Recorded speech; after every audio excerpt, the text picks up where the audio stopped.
System से party आउ से पीबे चापू चापू चापू चापू कर शब्द हो मुर्ग देखु हाथी देखु जिते प्रकार शाकाहारी सब मनुष्य जहाँ सब आम कौन करें हिंस्र जो स्वभाव अनुसार आम अन्य प्राणी बध कर निजर आनंद सेगुड़ी मनुष्य अपराध आउ अपराध कौन ना मन भितर केवे कहारी खराब चिंता कर କାହାକୁ କେବେ ଈର୍ଷା ଭାବ ଆଣିବ ନାହିଁ। କାହିଁକି ନା ତାର ଯାହା କର୍ମର ଫଳ ଅଛି, ଯାହାର ଯାହା ଯେତିକି ତାର ପ୍ରାପ୍ତ ଅଛି ସେ ପାଉଛି, ସେଇ ଅନୁସାରେ ତାର ସେ ଆଗକୁ ଯାଉଛି ବା ପଛକୁ ଯାଉଛି। ଆମେ ଦେଖିକିରି କାହାରି ଡେଭଲପମେଣ୍ଟ ଦେଖିକିରି ଈର୍ଷା କରିବନି, କାହାରି ଦରିଦ୍ରତା ଦେଖିକିରି, କାହାରି ଦୁଃଖ ଦେଖିକିରି ମଧ୍ୟ ମନ ଭିତରେ ଆମେ କେବେ ଖୁସି ହେବାନି। କାହିଁକି ନା ଏଗୁଡ଼ିକ ସବୁ ନିଜ ନିଜର କର୍ମଫଳ ଅନୁସାରେ ସେଇଟାକୁ ଭୋଗ କରୁଛନ୍ତି। ଆମେ ଯଦି ତା ଦେହରେ ମୁଣ୍ଡ ପୁରେଇବା ତାହେଲେ ଆମକୁ ସେଇଟା ଡେଇ ଆମକୁ ଧରିବ। ତେଣୁ ସେ କହୁଛନ୍ତି ଯେ ଯେହେତୁ ତୁମେ ମନୁଷ୍ୟ ଜନ୍ମ ପାଇଛ, ମନୁଷ୍ୟ ଜନ୍ମର ହେଲା ନୀତି କ'ଣ ନା ସତ୍ୟ, ଶାନ୍ତି, ଦୟା, କ୍ଷମା। ଏଇ ଚାରୋଟି ଜିନିଷକୁ ମନ ଭିତରେ ସବୁବେଳେ ସାଇତିକି ରଖିବ। କାହାରି ପ୍ରତି କେବେ ହେଲେ ଭୁଲରେ ସୁଦ୍ଧା ଖରାପ ଚିନ୍ତା ମନ ଭିତରେ ଆଣିବ ନାହିଁ। ସେଗୁଡ଼ିକ ଆଣିଲେ କ'ଣ ନା ସେଗୁଡ଼ିକ ନିଜେ ତାର କିଛି ହେବନି। ଆପଣ ଯାହା ଚିନ୍ତା କରିବେ ତାର କିଛି ହେବନି, ତାର ଯାହା ପାଇବା କଥା ପାଇବ, ନ ପାଇବା କଥା ନ ପାଇବ। କିନ୍ତୁ ଆମେ ସେଥିରେ ସେ ଜିନିଷଟା କରିଦେବା, ଆମେ ସେଠି ଅପରାଧ ହେଇଗଲା। ଆଉ ମିଥ୍ୟା ସାକ୍ଷୀ ଦେବନି।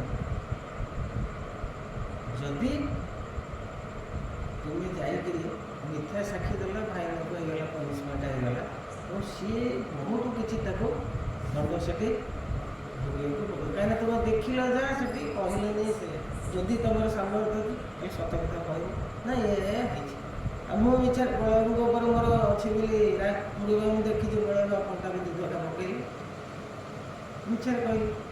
ତେଣୁ ଏଗୁଡ଼ିକ ମଧ୍ୟ ମନୁଷ୍ୟର ହେଉଛି ଅପରାଧ ଅନ୍ତର୍ଭୁକ୍ତ। ଆଉ ସମୟର ମୂଲ୍ୟ ବହୁତ କିଛି ମୂଲ୍ୟବାନ। ସମୟକୁ ସବୁବେଳେ କ'ଣ କରିବ ନା ନିଜର ସାଂସାରିକ କର୍ମ ଏବଂ ଭଗବାନଙ୍କର ଭଜନରେ ଲଗାଇବ। ଯେଉଁ କର୍ମ ଯାହାକୁ ମିଳିଛି ସେ କର୍ମଟିକି ଆପଣ 8 ଘଣ୍ଟା ଡ୍ୟୁଟି ଦିଆହେଇଛି, ସେ 8 ଘଣ୍ଟାଟି ଆପଣ ସେଇ କାର୍ଯ୍ୟରେ ପୁରା ମନୋଯୋଗ ଦେଇକରି ସେ କାର୍ଯ୍ୟଟିକି ଅବଶିଷ୍ଟ ସମୟ କ'ଣ କରିବେ ନା ଭଗବତ ଭଜନ କୀର୍ତ୍ତନ କରିବେ। କାହିଁକି ନା ଶରୀରଟା ସଂସାରକୁ ଆସିଛି କେବଳ ଭଗବତ ପ୍ରାପ୍ତି ପାଇଁ। ଏତେ ଜନି ଦେଇକରି ମନୁଷ୍ୟ ଆସିଛି, 84 ଲକ୍ଷ ଜନି ଦେଇକି କିଛି ପୂର୍ଣ୍ଣତାରେ ଥିବାରୁ ସେ ଏଇ ଜନ୍ମଟା ତାକୁ ମିଳିଛି କ'ଣ, ଏଇ ଜନ୍ମରେ ସେ ଭଗବାନଙ୍କର ଭଜନ କୀର୍ତ୍ତନ କରିବ ଏବଂ ତାର ଯେଉଁ କାମ ଯାହାକୁ ଦିଆଯାଇଛି ସେ କାମଟି ମଧ୍ୟ ଭଗବାନ କହିଲେ ନିଷ୍ଠାପର ଭାବରେ ସେ କାର୍ଯ୍ୟଟିକି ମଧ୍ୟ କରିବ। ତେଣୁ ସିଏ ଦୁଇଟାକୁ ଛାଡ଼ି ଦେଇକରି ଆମେ କ'ଣ କରୁଛେ ନା ସଦାବେଳେ ବସିକିରି ବିଭିନ୍ନ ପ୍ରକାର ଆଜେ ବାଜେ କଥା, ଆ କଥା, ତା କଥା, ପର କଥା, ପରନିନ୍ଦା, ଏଗୁଡ଼ାକ ସବୁ ଆବଶ୍ୟକ। ଏଗୁଡ଼ିକ ମଧ୍ୟ ବହୁତ ବଡ଼ ବଡ଼ ଅପରାଧର ଅନ୍ତର୍ଗତ। ତାପରେ ମଧ୍ୟ ଆପଣଙ୍କ ନରକ ଯାତନା ଭୋଗିବାକୁ ପଡ଼ିବ।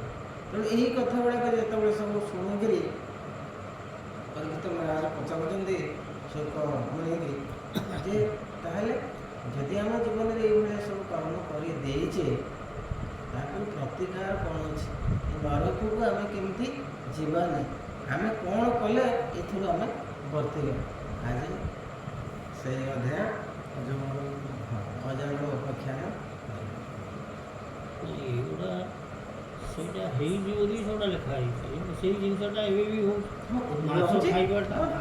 ମାଛ ଖାଇବାଟା କିଏ ଶିଖେଇଲା? ଆପଣ ମୋତେ ଶିଖେଇଲେ କଥାଟା ବୁଝିପାରୁଛନ୍ତି? ମାନେ ଏଇଟା ଜେନେରେସନ୍ ଚାଲିଛି। ସେମାନେ ଖାଉଥିଲେ, ଆମେ ଖାଇଲେ। ଆପଣ ଏତିକି ଅନୁମାନ କରନ୍ତୁ, ଯିଏ ଆମିଷାଶୀ ଜନ୍ତୁ ଯିଏ ହଉ, ମଣିଷ ହଉ, ଯିଏ ଜନ୍ତୁ ଆପଣ ଦୌଡ଼ିଲେ ଧଇଁ ସଇଁ ହେବ। ଆଉ ଯେଉଁଟା ନିରାମିଷୀ ଲୋକ ଦେଖନ୍ତୁ, ଜନ୍ତୁ ମଣିଷ ଯିଏ କୁହ ସେ ହଠାତ୍ ଧଇଁ ସଇଁ ହେବନି। ସେମାନେ ବାଘ କ'ଣ କରୁଛି? ଦୌଡ଼ୁଛି,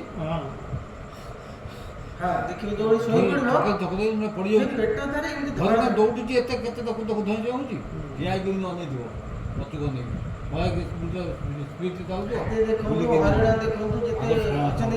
ମଣିଷ କ'ଣ ହଉଛି? ମଣିଷ ଦୌଡ଼ିଲେ ହାଲିଆ ହେଉଛି ନା, ଗୋରୁ ଦୌଡ଼ିଲେ ହାଲିଆ ହେଉଛି, ଧଇଁ ସଇଁ ହେଉଛି ନା। ତାଙ୍କଠୁ ବେଶୀ ବଳବାନ ସିଂହଟାର ସିନା ଦାନ୍ତ ଅଛି, ନଖ ଅଛି ବୋଲି ମାରିଦଉଛି, ବାଘ ମାରିଦଉଛି, କିନ୍ତୁ ହାତୀ ତୁଳନାରେ ଫୋପାଡ଼ି ଦେଲେ କିଛି ନୁହଁ ନା ସେ। ହେଲ୍ଥ କଥା କହୁଛି, ଯଦି ଆପଣ ମାଛ, ମାଂସ କି ଅନ୍ୟାନ୍ୟ ଆଇଟମ୍ ଗୁଡ଼ା ଖାଇବେ ସ୍ୱାସ୍ଥ୍ୟଟା ଟିକେ ଇମ୍ପ୍ରୁଭ୍ ହେବ। ଏମିତି ଜଣେ କହୁଛି କଥାଟା ହେଲ୍ଥ ଲାଇନ୍ କହୁଛି। ଆପଣ ଦେଖନ୍ତୁ ଯେଉଁମାନେ ଭଗବତ ବିଶ୍ୱାସ ପାଇଁ ତାଙ୍କୁ ଦେଖିବେ ତାଙ୍କ ଦେହରୁ ରକ୍ତ ବାହାରି ପଡ଼ୁଛି। ଆପଣ ଏତେ ସେମାନେ ତେଜିଆ ମାନେ ଭଗବତ ବିଶ୍ୱାସ କେତେଟା ପରସେଣ୍ଟ percentage ସେଇଟା। ସେଇଟାକୁ ଆମେ ଆଟେଣ୍ଡାନ୍ସ କାହିଁ ରହୁଛି ଆମେ ସାଧା ଖାଇବା, ଛେନା Percentage ଖାଇବା, କଣ? କ୍ଷୀର ସେଇଟା ଖାଇବା, ଠିକ୍। ଛେନା ଖାଇବା, କ୍ଷୀର ହଁ। ଖାଇବା, ଏଗୁଡ଼ା ଖାଇବା, ବହୁତ ଭଲ ପନିର ଖାଇବା, ଭଲ ମନ୍ଦ ଖାଇବା, ଆଉ ଠିକ୍ ତାକୁ ଅଛି। ଛାଡ଼ିଦେବା। ବହୁତ ପୃଷ୍ଟିକର ଜିନିଷ ହଁ, ଅଛି ପୁଷ୍ଟିକର ଅଛି, ଆଉ ଭଲ ଜିନିଷ ବି ଅଛି। ଭଲ ଜିନିଷ ଅଛି। ଆମେ ସେଟା କଣ କରୁଛେ, ଆମେ ସେତିକି ହେଲେ ଭାତ ଆମେ ଖାଇବା। ତାଠୁ ଆପଣ ଦେଖନ୍ତୁ 700 ଟଙ୍କା ନେଉଛି ମାଂସ କେଜି, ଆପଣ ଘିଅ କେଜି ଆଣିବେ 1000 ଟଙ୍କା ନେବ। ଘିଅ କେଜିଟାର ତାକତ ତାର 50 ଗୁଣା ଅଧିକ। ଏଇଟା କିଛି 5 ପଇସାର ମୂଲ୍ୟ ନାହିଁ ଏ ଯୋଉ ମାଛ। ତା ଅପେକ୍ଷା ଶସ୍ତା, ହଁ, ତା ଅପେକ୍ଷା ବହୁତ ହଁ, ଶକ୍ତିଶାଳୀ। କ୍ୟାଲସିୟମ ପାଇଁ ଆମେ ଖାଇବା, କ୍ଷୀର ଖାଇବା। ଆଚ୍ଛା, ସିଏ କହୁଛନ୍ତି ହଜମ କରିବାକୁ ଏଗୁଡ଼ାକ ଯେତେବେଳେ ଘଣ୍ଟାଏ ଅଧଘଣ୍ଟା କିରେ ହଜମ ହବ ସାଧାରଣ ଜିନିଷ, ସେଗୁଡ଼ାକ 3 ଘଣ୍ଟା 5 ଘଣ୍ଟା ଲାଗିବ ହଜମ। ଲେଟ୍ କରିବ। ଆପଣଙ୍କର ହଜମ ତ ସେଇଟା ହବନି। ମଧ୍ୟ ତମେ ହବ କୋଉଠି 12 ଘଣ୍ଟା ରାତିରେ ଶୋଇଲା, 8 ଘଣ୍ଟା ଶୋଇଲେ ହାକୁଡ଼ି ଦଉଛି ସକାଳୁ।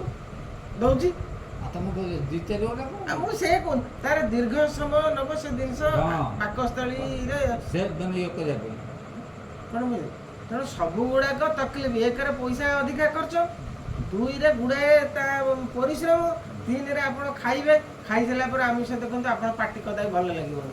ଟିକେ ପାନ ଖାଇଦେବେ କି ଗୁଜୁରାତି ଖାଇଦେବେ ଆମକୁ ଯେକୌଣସି ତଥାପି ଖରାପ ବହୁତ ଗନ୍ଧ।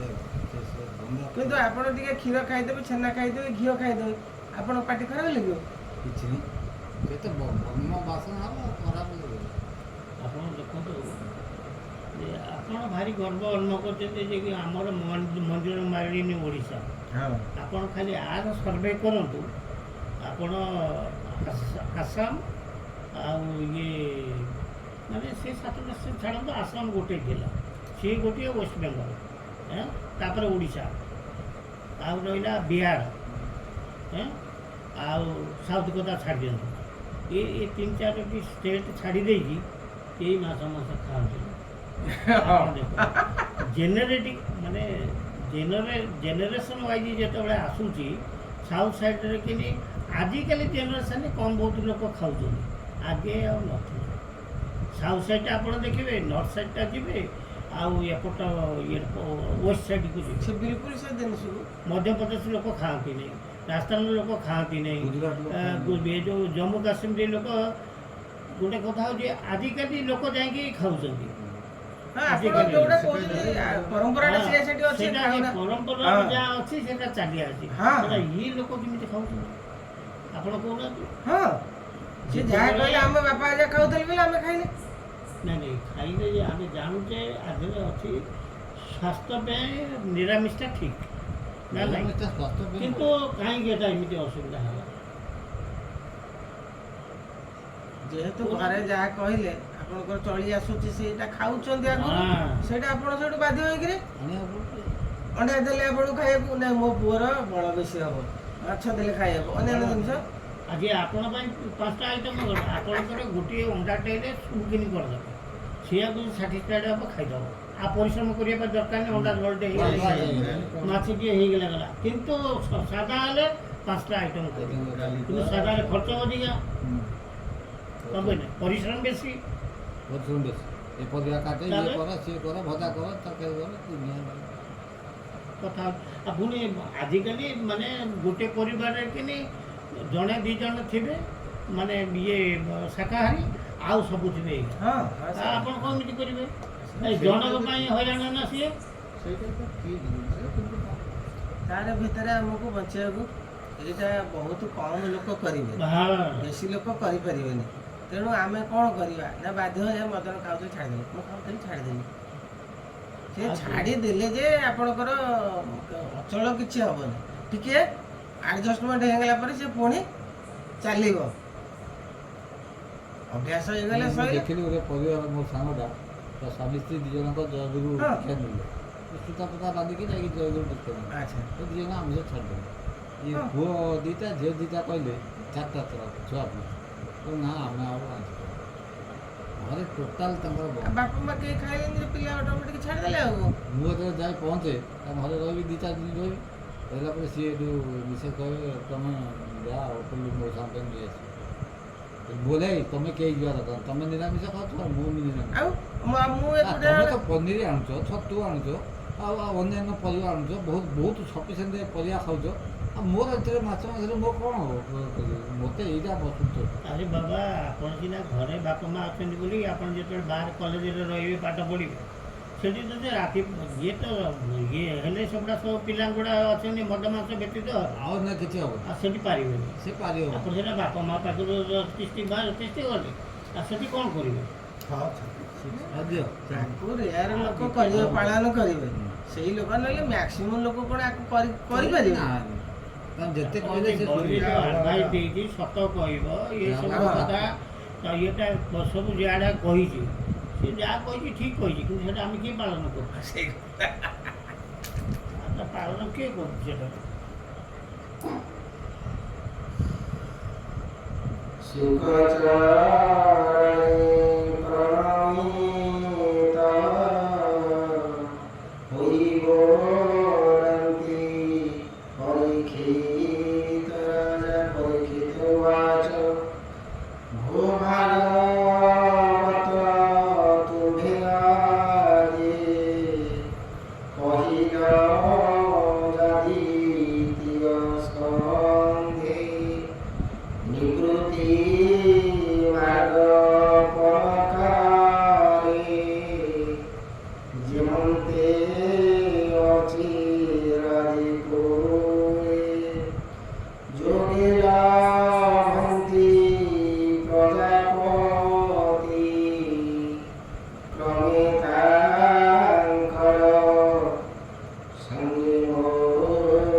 ପୁଣି ହୁଏ ସେ ପୁଣି ଯାଏ ସେ ମାର୍ଗ କହିଲେ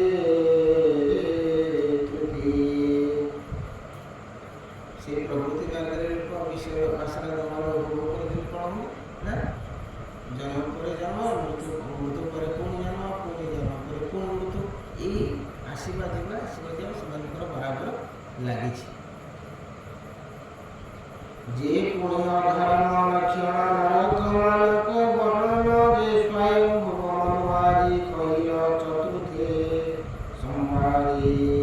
ଚତୁର୍ଥ ସ୍କନ୍ଧରେ ସ୍ୱୟଂ ଭୁବନଙ୍କର ପ୍ରିୟବ୍ରତ ଏସବୁ ତାଙ୍କର କଥା ସବୁ ପ୍ରସଙ୍ଗ ଆଲୋଚନା ହେଇଛି।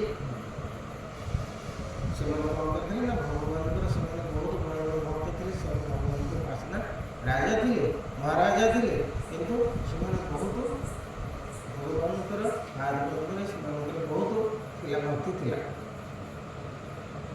ଉତ୍ତାନ ପାଦ ପ୍ରିୟବ୍ରତ ଏବେନି ବଂଶାଚରିତ ଦୀପ ବରଷ ମହିଧର ନଦୀ ଉଦ୍ୟାନ ସାଗର ପୃଥିବୀ ମଣ୍ଡଳର ସ୍ଥାନ ସୂର୍ଯ୍ୟ ମଣ୍ଡଳ ଜ୍ୟୋତିର୍ଗଣ।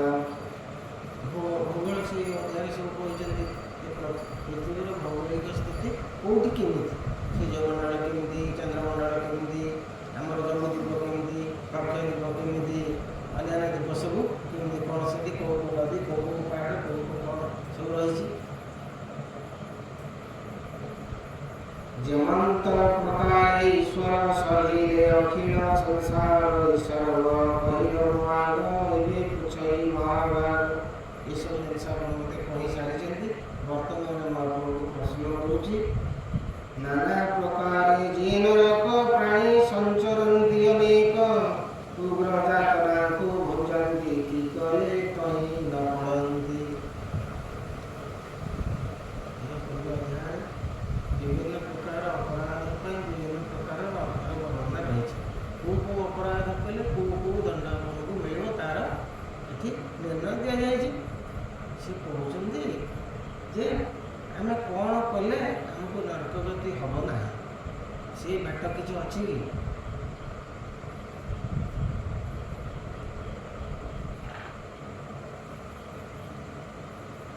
ତାର ବାଟ ବି କରିଦେଇଛି ଯେ ଏଇଟା କଲେ ନରକ ଗତି ହେବନି।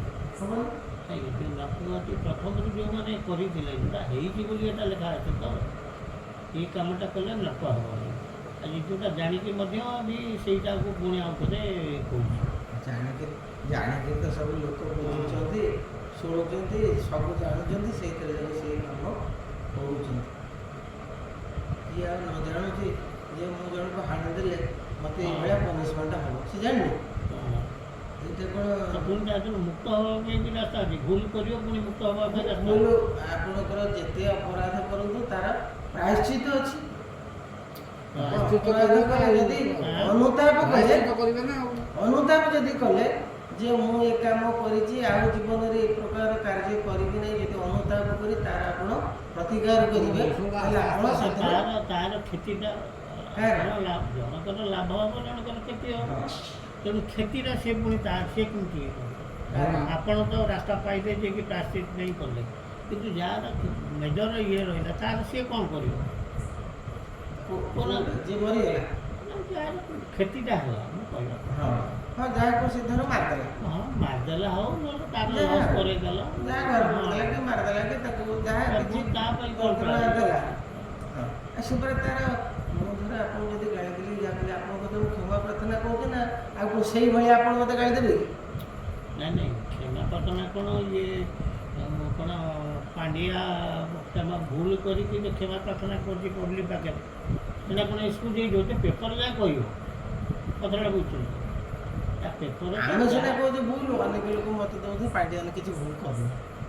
କେତେ ପ୍ରକାର ଆମରି କେମିତି ହବ ନାହିଁ, ବହୁତ ଲୋକ କହୁଛନ୍ତି ମୁଁ ଦେଖୁଛି ପାଣ୍ଡିଆନ ଭୁଲ କରୁନି, ସିଏ ଛାଡ଼ନ୍ତୁ, କିଛି ଲୋକ କହିବ ଭୁଲ କିଛି ଏଇଟା ଆସିବନି ନା, ଆପଣ କେହି କହିପାରୁନାହାନ୍ତି ନା ପାଣ୍ଡିଆନ। କିନ୍ତୁ ମେନ୍ କଥା ହେଉଛି ଯେକି ଯେଉଁଟା ପେପର ୱାର୍କ ଯଦି ଅଛି ଏମାନେ ଆର୍ଟିଆଇ ଆକ୍ଟରେ ମାଗି ଦେଇଛନ୍ତି, ସେ ଯେଉଁଗୁଡ଼ା କରିଛି ସବୁ ଆର୍ଟିଆଇ ଆକ୍ଟରେ ଏମାନେ ମାଗିକି ରଖିଦେଇଛନ୍ତି। କିନ୍ତୁ ସେଠି ତ ଆପଣ ସେଟା ମନା କରିପାରିବେନି କୋର୍ଟରେ, ସିଏ ତାର ପ୍ରମାଣ ହବ ଯଦି ପ୍ରକୃତ ଭୁଲ କରିଥିବ,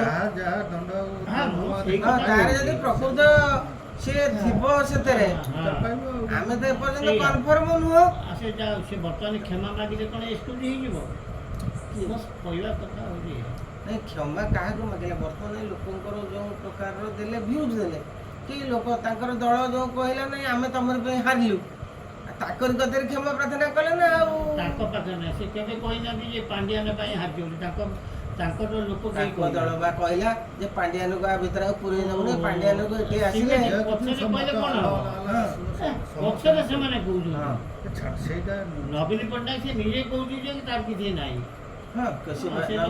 ନିଜେ ତ ଦେଇଛି ପାଣ୍ଡିଆନର କିଛି ଦୋଷ ନାହିଁ।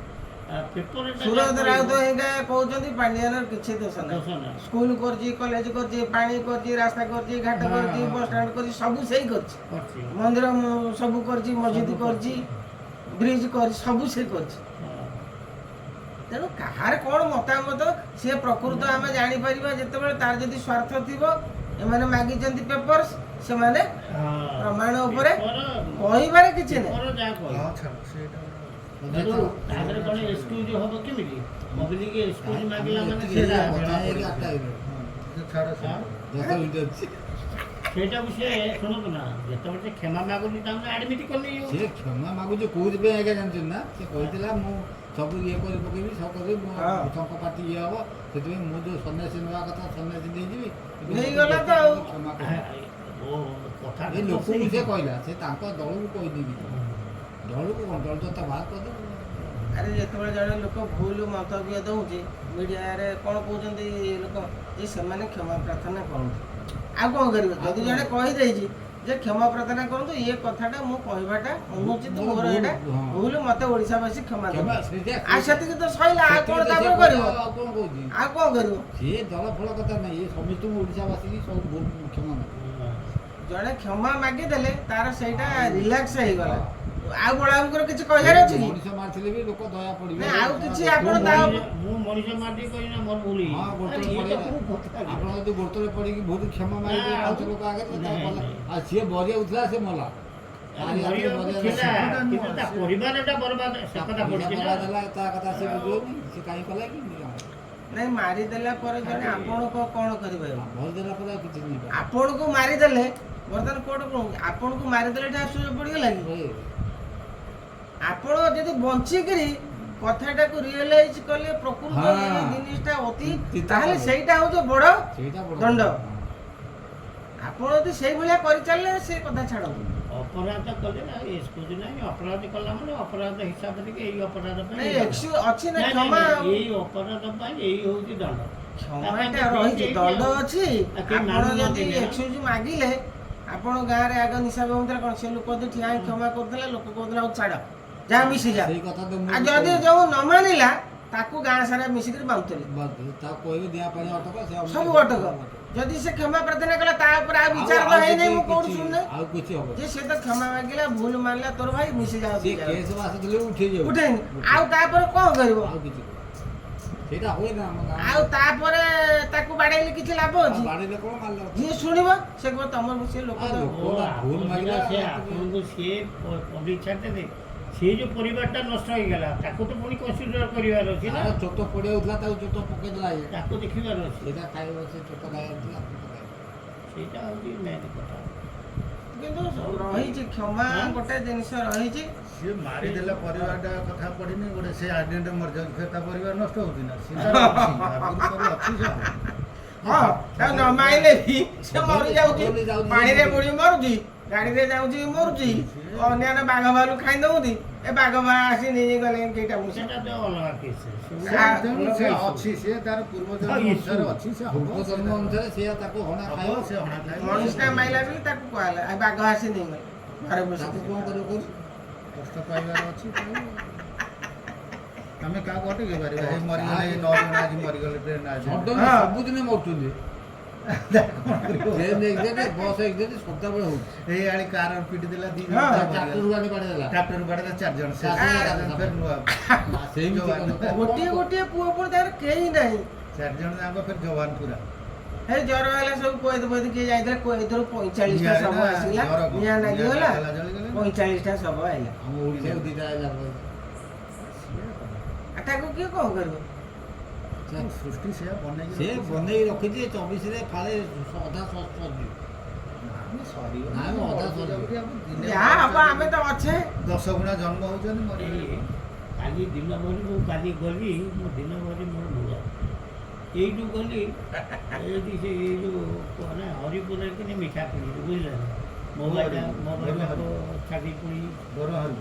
ଛାଡ଼ିଦେଲେ ହରିପୁର ହେଲା ସେ ମୋବାଇଲଟା ହେଇଗଲା ମୋ ମୁଣ୍ଡ କି ନେଇଯାଇଛି ପାଇଲେଟି? ଶୁଣନ୍ତୁ କଥାଟା ମୁଁ ଏଇଠୁ ଗଲି ସେଠୁ ସେ ମିଠା ପିଠା କିଣିଲି କିଣିଲା ପରେ କିନି ଆଉ ଅନ୍ୟ ଦୋକାନ ମୋ ପୁଅ କହିଲା ମୋର ଡ୍ରେସ୍ କିଣିବି ମୁଁ କହିଲି ଆଚ୍ଛା ଠିକ୍ ଅଛି ସାର୍ ତାକୁ ଡ୍ରେସ୍ କିଣେଇଲି ଆଉ ଗୋଟେ ଦୋକାନକୁ ଗଲି କ'ଣ ଇଏ ନେବି କ'ଣଟା ପଣସ କିଣି ଏଠୁ ଆଣିଲି ମୋର ଆଉ କୁଆଡ଼େ ଗଲା ମୋବାଇଲଟା ଛାଡ଼ିଦେଲି ଆଉ ଯାଇକି ପହଞ୍ଚିଗଲିଣି ଯାଇକି ଘରେ ଆଉ ତାପରେ ଖୋଜୁଛି ମୋବାଇଲ ନାହିଁ ଛାଡ଼ି ଦେଇଯାଇଛି କେଉଁଠି ଅଛି ମୋ ମୁଣ୍ଡରେ ସବୁବେଳେ ଷ୍ଟ୍ରାଇକ୍ ହେଲା ଏତେ ବଡ଼ ଆଇଛି ପୁଣି ଶ୍ୱଶୁରକୁ ଘରକୁ ଯିବାର ଅଛି ପୁଣି ଶ୍ୱଶୁର ଘରକୁ ପଳେଇଲି ସିଆଡ଼େ ବୁଲି ଆଇଲି ମୁଁ ତାକୁ ଫୋନ୍ କରିକି କହିଲା ମୁଁ ତାକୁ କହିଲି ମୁଁ ଘର ହରିପୁରିକି ତ ଚିହ୍ନା ଅଛି ନେଇ ସେ ଫୋନ୍ କଲା ସେ ଦୋକାନକୁ ଗଲା ସେ କିଛି ଆଉ ରିପ୍ଲାଏ କିଛି ଆସିଲା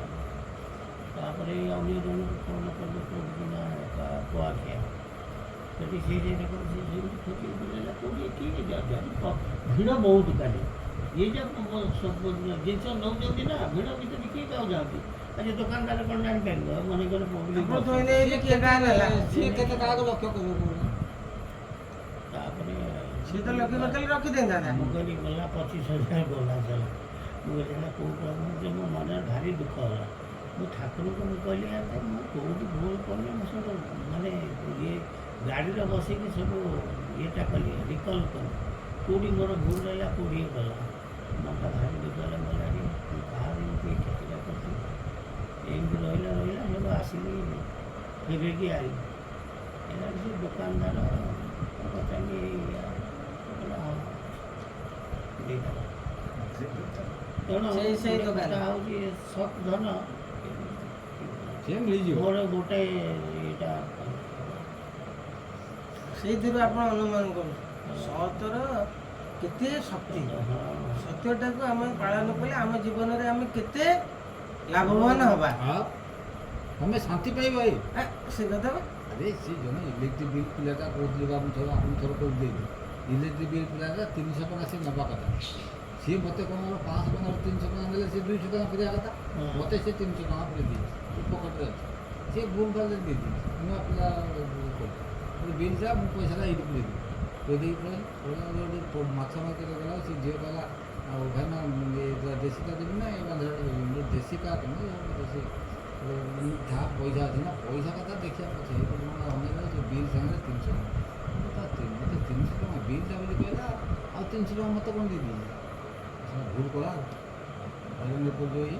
ଏବେ ସେ ମାଛ କାଟୁଛି ମୁଁ ପଳେଇ ସାଇକେଲ ମାରିକି ଛୋଟ ସାଇକେଲଟା ମୋର ଥାଏ ଗୋଟେ ଆସିକି ସେ ଇଲେକ୍ଟ୍ରିକ୍ ପୁଅ ମୋତେ ତୁ ଅଧିକା ଟଙ୍କା ଦେଇଦେଇଛି ନା ଆଜ୍ଞା ମୁଁ କେମିତି ଜାଣିପାରିବିନି ଏବେ ଆଉ ପଛକୁ 4ଟା ବେଳକୁ ଜାଣିବି ହିସାବ ଦେଲା ମୁଁ ତ ଗୋଟେ କାମ କର 100 ଟଙ୍କା ରଖିଥା ଆଉ ଯଦି ହେବ ଗ୍ରେଡ଼୍କି ଯିବୁ ଗ୍ରେଡ଼୍ରେ ପଳେଇବୁ ନା ମୋତେ ଗେଟ୍ରେ କହିଦେବୁ ସେ ଛାଡ଼ିଦେବୁ ଯଦି ପଇସା ଫେରିବାର ଅଛି ମୋତେ ଫେରିଦେବୁ ଯଦି ନେବା କଥା ମୋତେ କହିଦେଇକି ପଳେଇବୁ ମୋତେ ଟିକେ ଭଲ ଲାଗିବ ସେଠି ସିଏ କ'ଣ ତାକୁ 100 ଟଙ୍କା ଦେଇଦେଲି ସେ ରଖିଦେଲା ହିସାବ ଦେଖିଲା ବେଳକୁ ପ୍ରକୃତିରେ 100 ଟଙ୍କା ସେ ଭୁଲ ହେଇଯାଇଛି ଘରକୁ ଆସିଲା ତାକୁ ଆହୁରି ଚା କରିକି ଦେଲି ବସିଲା ଆଗକୁ ବସିକି କଥାବାର୍ତ୍ତା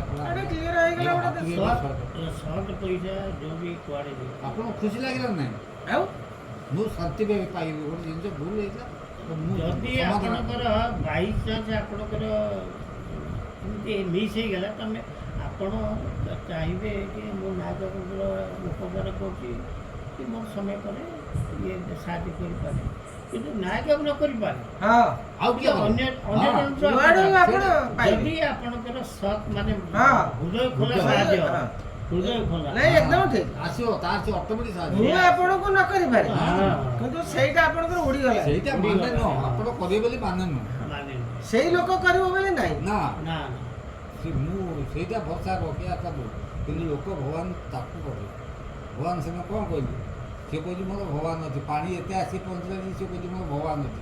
ଡଙ୍ଗା ପଠେଇଲେ ଗଲାନି, ଟ୍ୟୁବ୍ ପଠେଇଲେ ଗଲାନି, ତାଙ୍କୁ ମନା କରିଦେଲେ। ଏତେ ବାଟ ପୁରା କଲି ତ ଭାଇ। ମରିଗଲା।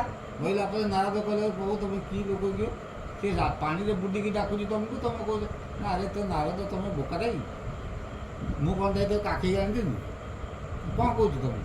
ତାପରେ ତ ଡଙ୍ଗା ଗୋଟେ ପଠେଇଲି, ତାପରେ ତ ଟ୍ୟୁବ୍ ବାଲା 5ଟା ଆଇଲେ, ସେକୁ ନବା ସମସ୍ତେ ଡାକିଲେ ଆସ, ସମସ୍ତେ ଡାକିଲେ ମରିଯିବ। ବସିବ ମରିଯିବ। ଟାଣି ବୋବର ହେଇଗଲା, ନାକ ପର୍ଯ୍ୟନ୍ତ ପଳେଇଲାଣି ପାଟି ପର୍ଯ୍ୟନ୍ତ। ସେ ନାଇଁ କହୁଛି ମୋର ପ୍ରଭୁ, ଆଉ ମୁଁ ତ ପ୍ରଭୁ, ଆଉ ମୁଁ ଅଛି, ଆଉ ମୁଁ କୁଆଡ଼େ ପଳେଇଛି କି? ଯାହା କହିଲା ପ୍ରଭୁ ମୁଁ ବୁଝିଗଲି ପ୍ରଭୁ କହିଲେ, ଆଉ ଏ କଥା କହିବି ହଁ, ତାକୁ ଯଦି ମୁଁ ସହଯୋଗ କରିନଥାନ୍ତି ହଁ। ଏସବୁ ଜିନିଷ ନ ପହଞ୍ଚିଥାନ୍ତା ତାହେଲେ ନା ମୋର ଭୁଲ ହେଇଥାନ୍ତା।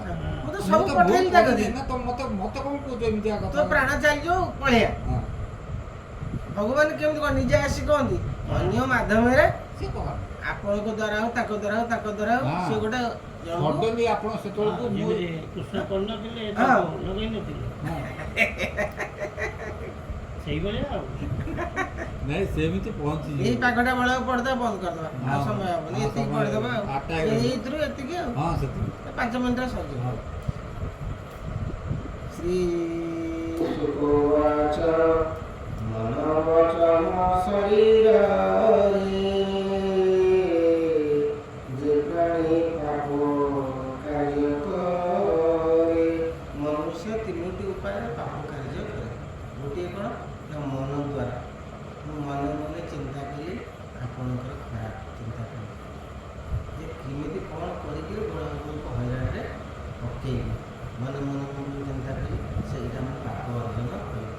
ବଚନରେ କ'ଣ କଲି ନା ଆପଣଙ୍କୁ ଗାଳି ଗୁଲଜ କରି ଆପଣଙ୍କର ଇଜ୍ଜତ ମହତ୍ଵ ନଷ୍ଟ କଲି, ବଚନ ଦ୍ୱାରା କଲି। ଶରୀରରେ ଦଣ୍ଡାୟନ କରିବା, ମାରଧର କରିବା, ବିଭିନ୍ନ ପ୍ରକାରର ନିର୍ଯାତନା ଦେବା, ଇଏ ହେଉଛି ଶରୀର ଦ୍ୱାରା। ଏ 3ଟି ଉପାୟରେ ପାପ କାର୍ଯ୍ୟ ହୁଏ। ଏ 3ଟା ଛଡ଼ା ଆଉ 4ଟା ବାଟ ତାର ନାହିଁ, ମନ, ବଚନ ଏବଂ ଶରୀର। ଇଏ ଲୋକରେ ଦେହ ଧରି ଯେବେ ପ୍ରାୟଶ୍ଚିତ ନ କରି କହିଲା, ଯଦି ମୁଁ ବଡ଼ବାବୁଙ୍କୁ ଗାଳି ଦେଇଛି, ମନ ଭିତରେ ମୁଁ କହିଦେବି ବଡ଼ବାବୁ ଏମିତି ମୁଁ ଆପଣଙ୍କ ଟିକେ ଖରାପ ଚିନ୍ତା କରିଛି କି ଆପଣ ଏମିତି ଗାଳି ଦେଇଛି, ଆପଣ ମୋର ସମସ୍ତ ଅପରାଧକୁ କ୍ଷମା କରି ଦିଅନ୍ତୁ। ବଡ଼ବାବୁ ଯଦି ତାଙ୍କ ମନ ଭିତରେ କହିଲେ ନା ଆଉ ମୋ ମନ ଭିତରେ କିଛି ନାହିଁ, ଯଦି ଆପଣ ଆସି କଥା କହିଲେଣି କ୍ଲିୟର ହେଇଯିବ। ତାହେଲେ ଆପଣଙ୍କର ସେଠି ଆଉ ରହିଲାନି, ଅପରାଧୀ ହେଲେ ନାହିଁ, ସରିଗଲା। ଶାସ୍ତ୍ର ଦେଉଛି ଯେ ଆପଣ ଯାଇକରି ସାଙ୍ଗେ ସାଙ୍ଗେ ତାର ପ୍ରତିକାର କରି ସେଇ ଲୋକକୁ ଆପଣ ମାଗିବେ ଯେ ମୁଁ ଏମିତି ଭୁଲ କରିଛି, ମୋତେ ଆପଣ ମାଫ କରିଦିଅନ୍ତୁ।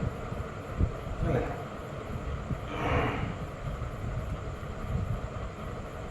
ଇହ ଲୋକରେ ଦେହ ଧରି ଯେବେ ପ୍ରାୟଶ୍ଚିତ ନ କରି, ଯଦି ସେଇଟା ଆପଣ ନ କଲେ, ମୁଁ ବଡ଼ବାବୁଙ୍କୁ ଏଇଆ କଲି, ତାଙ୍କର କ୍ଷମା ମାଗିଲି ନାହିଁ। କିଏ ବା ପରମେଶ୍ୱର ପୂଜା ନ କରେ ଭକ୍ତି ଘରେ, ଈଶ୍ୱରଙ୍କ ନିକଟରେ ମଧ୍ୟ ମୁଁ ଅପରାଧ ପାଇଁ କ୍ଷମା ମାଗିବି ଯେ ପ୍ରଭୁ ମୁଁ ତାଙ୍କ ହୃଦୟରେ ଯେଉଁ ଆଘାତ ଦେଇଛି, ସେ ଆଘାତ ପାଇଁ ମୁଁ ପ୍ରକୃତିରେ ହେଉଛି ନାହିଁ, ତେଣୁ ମୋତେ ଆପଣ କ୍ଷମା କରିଦିଅନ୍ତୁ ଏବଂ ତାଙ୍କର ମୋ ପ୍ରତି ପୁଣି ଆନନ୍ଦ ଭାବ ଆସୁ, ପ୍ରିୟତା ଭାବ ଆସୁ, ମୁଁ କ୍ଷମା ପ୍ରାର୍ଥନା କରୁଛି। ଆପଣ ଈଶ୍ୱର ସିଏ ହେଲେ ସମସ୍ତଙ୍କର ମୁରବୀ, ତାଙ୍କ କତିରେ ମଧ୍ୟ ଆପଣ ଭୁଲକୁ ସ୍ୱୀକାର କରିକିରି କ୍ଷମା ପ୍ରାର୍ଥନା କରିପାରିବେ। ଅଥବା ନାମ ସଂକୀର୍ତ୍ତନ ସଧାନ କରେ ଭଗବାନ। ଆଉ ତୃତୀୟ ଉପାୟ କ'ଣ ହେଉଛି ନା ମୁଁ ଜଣକୁ ଏମିତି କିଛି ଖରାପ ଚିନ୍ତା କରିଛି, ଜଣକୁ ଲାଗିଛି, ତାହେଲେ ମୁଁ ଭଗବାନଙ୍କୁ ସେଇ ରାମ ରାମ ରାମ ରାମ ରାମ ମୁଁ ପ୍ରକୃତ ଚିନ୍ତା କରିବି, ଆଉ ସେଭଳିଆ କାର୍ଯ୍ୟ କରିବି ନାହିଁ ବୋଲି ପ୍ରତିଜ୍ଞା ମଧ୍ୟ ନା ମୁଁ କେବେ ଏଭଳିଆ ଜିନିଷ କରିବିନି, ପ୍ରଭୁ ମୋତେ ତାହେଲେ ମଧ୍ୟ ଆପଣ କ୍ଷମାପ୍ରାପ୍ତ ହେବେ। ଯଦି ଏ 3ଟା କାମ ନ କଲେ ସେଇ ଲୋକକୁ ମାଗିବେ, ଈଶ୍ୱରଙ୍କ ନିକଟରେ ଅପରାଧ ସ୍ୱୀକାର କରିବେ ବା ନାମ ସଂକୀର୍ତ୍ତନ କରିବେ। ଯେମିତି 3 ପ୍ରକାରର ଏଠି ଅପରାଧ ହୋଇଛି, 3 ପ୍ରକାରର କ୍ଷମା ବାଟ ଦିଆଗଲା। ଯଦି ଏଗୁଡ଼ାକ କିଛି ନ କଲେ ନିଶ୍ଚୟ ଯାତନା ଲୋକ ସେ ପ୍ରାଣୀ ଲଭନ୍ତି ଅନେକ। ମୋ ପ୍ରକୃତ କ୍ଷମା ପ୍ରକାର ଆପଣଙ୍କ ମନରେ ଯେଉଁ ଦୁଃଖ, ଆପଣଙ୍କ ମନରେ ଯେଉଁ ଅଫସୋସ, ଆପଣଙ୍କ ମନରେ ଯେଉଁ ଅଭିଶାପ, ସେଗୁଡ଼ାକ ସବୁ ମୋର ଭାଗିଦାର ହେବ। ମୁଁ ତାକୁ ସେଠି ନର୍କରେ ମୋର ପତନ ହେବ। ଏଠି ଆଉ କିଛି ହେଲାନି ନା, ଭିତରେ କିଛି କିଛି ହେଲାନି, ହେଲାନି। ତେଣୁ ଆପଣଙ୍କର ଏଇଟା ରହିଲା, ସଞ୍ଚୟ ହେଇକିରି ରହିଲା। ସଞ୍ଚୟ ହେଲା, ଏଇଟା କ୍ଷୟ ହେଲାନି, ସଞ୍ଚୟ ହେଲା, ସେଇଟା ସେଠି ଯାଇକରି ଭୋଗିବେ। ବୁଝି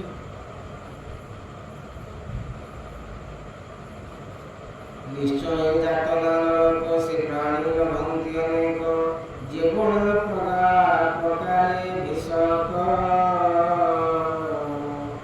ହରି ଚିକିତ୍ସା।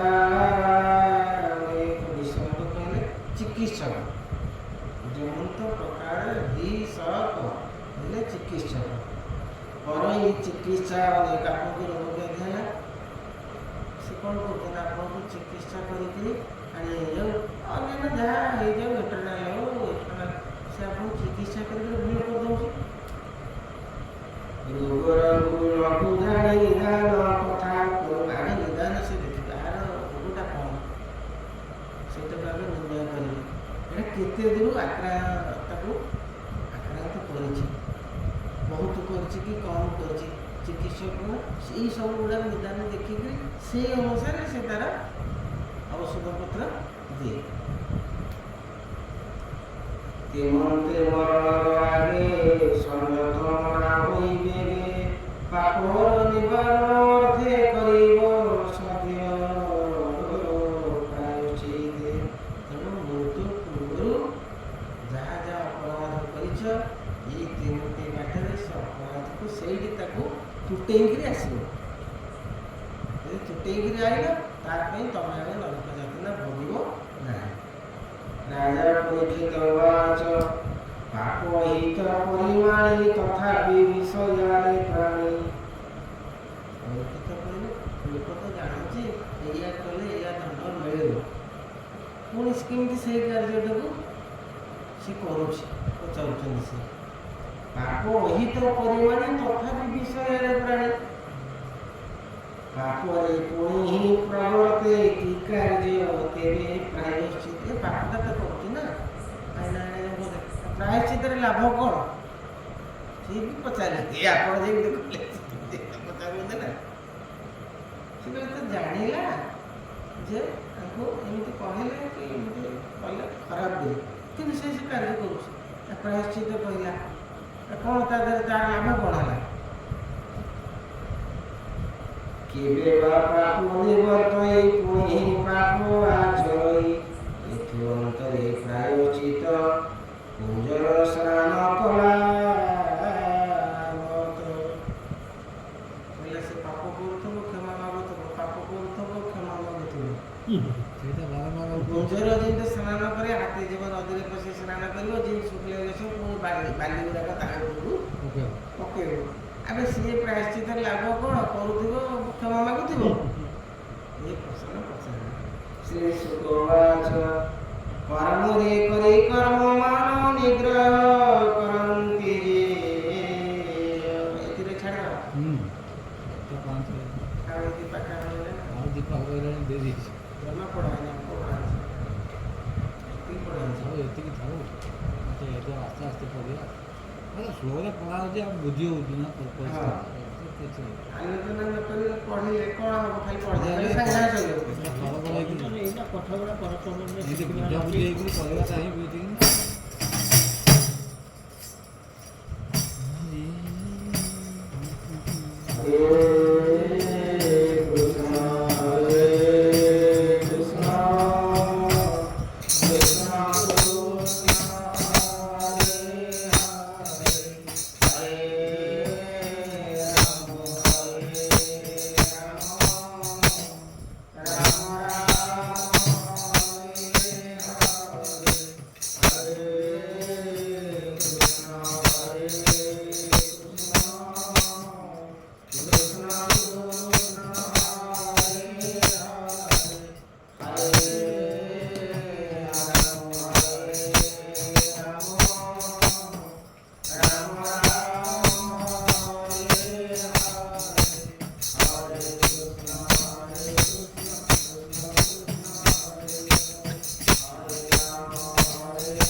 परिशुद्धं